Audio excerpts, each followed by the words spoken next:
На денешната пресконференција, советникот на премиерот Фатмир Битики најави дека во знак на благодарност на наизложените здравствени работници, владата ги наградува со 20% повисока плата за 2 месеци, исплатена преку домашна платежна картичка.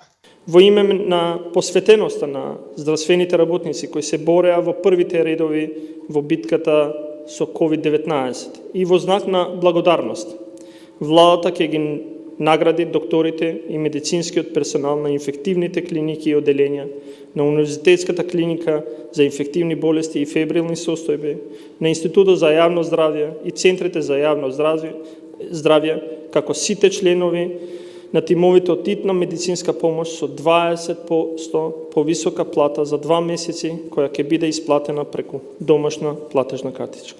Сдруженијето на приватни лекари на Република Северна Македонија, предводена од страна на доктор Лидија Чолакова Дервишова, реагираше на ваквата одлука на владата. Сдруженијето на приватни лекари во Република Македонија сака да ја поздрави одлуката на владата за покачување на или одредени награди доделување на докторите од инфективните клиники, инфективните оделенија и докторите од брза помош, но би сакале да ја потсетиме владата да целокупниот терет кој што беше во изминатиот период со короната го понесоа матичните доктори, така да беше и повикот на владата јавете се кај вашиот матичен доктор.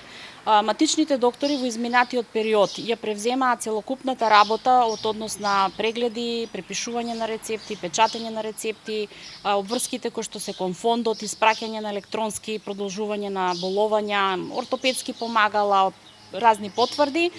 Сакам да спомнам и да обрнам внимание да докторите од ДЕБАР го направија и скринингот целокупен, така да ние не бараме награда, само бараме да се смени ритмот на плаќање во однос кон приватното здравство и да се изедначиме со колегите од јавно здравство. Чолакова исто така ја информираше јавноста за каснењето на платите на приватниот сектор.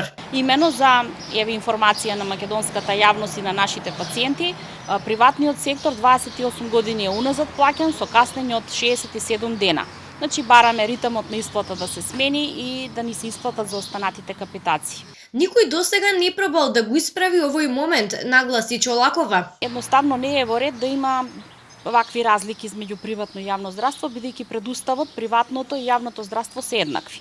Но во начинот на исплата не сме еднакви. Нашиот труд за март и за април не е исплатен кон целокупни како сопственици, додека јавното здравство зема месец за месец, а воедно нели и целокупното министерство и фондот, сите кои што се бават со здравство, се исплатени за својот труд месец за месец.